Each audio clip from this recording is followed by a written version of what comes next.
নমস্কাৰ সকলোকে আশা কৰোঁ সকলো ভালে আছে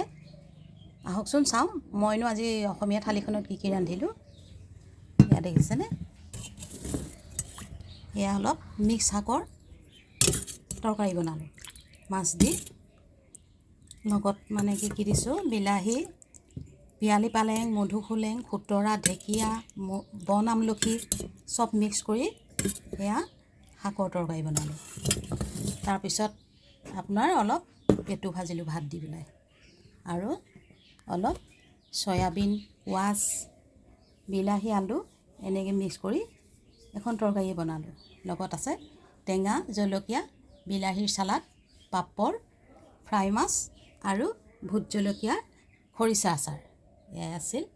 মই আজি ৰন্ধা অসমীয়া থালিখনৰ আপোনালোকৰ যদি মোৰ ভিডিঅ'বিলাক ভাল লাগে মই ৰন্ধা অসমীয়া থালিখনৰ ভিডিঅ'বিলাক ভাল লাগে লাইক কমেণ্ট শ্বেয়াৰ কৰিব লগতে ফলো কৰিবলৈ নাপাহৰিব দেই ধন্যবাদ